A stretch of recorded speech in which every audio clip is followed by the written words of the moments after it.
Hai adik-adik, kenalkan, nama aku Anita. Hari ini kita akan belajar tentang globalisasi. Apa sih globalisasi? Global. Bukan ini deh.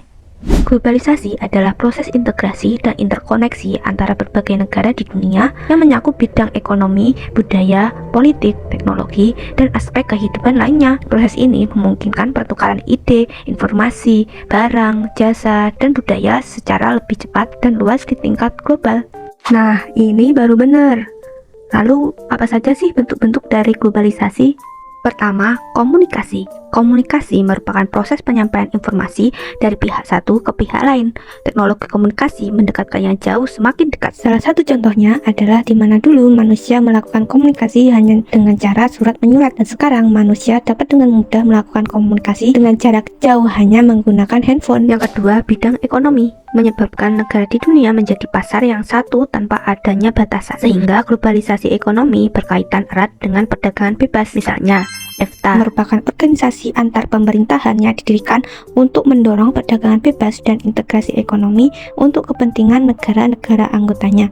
Salah satu negara anggotanya adalah Islandia dan juga Swiss. Dampak positif globalisasi ekonomi yaitu meningkatkan produksi global sehingga suatu negara akan mengalami peningkatan kemakmuran. Yang ketiga adalah di bidang iptek. Pesatnya perkembangan ilmu pengetahuan dan teknologi mendorong semakin cepatnya globalisasi. Ilmu pengetahuan merupakan upaya mencari pengetahuan yang dapat diuji dan diandalkan, serta dilakukan secara sistematis menurut tahapan yang teratur dan berdasarkan prinsip serta prosedur tertentu.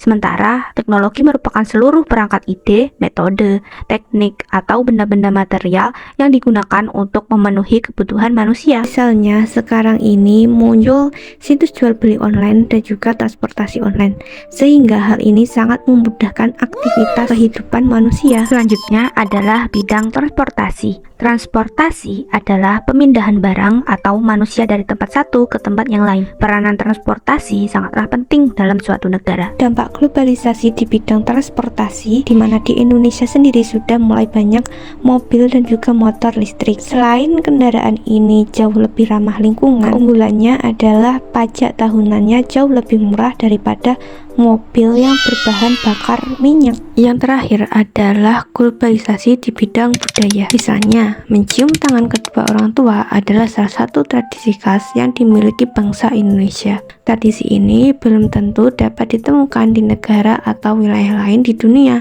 Di luar negeri, kita akan menemukan laki-laki mencium tangan perempuan sebagai bentuk penghormatan, atau tradisi mencium pipi kiri dan kanan ketika bertemu. Nah, itu dia penjelasan mengenai materi globalisasi dan juga bentuk-bentuknya. Tetap semangat belajar ya, dan jangan lupa mempelajari kembali materi globalisasi. Dadah!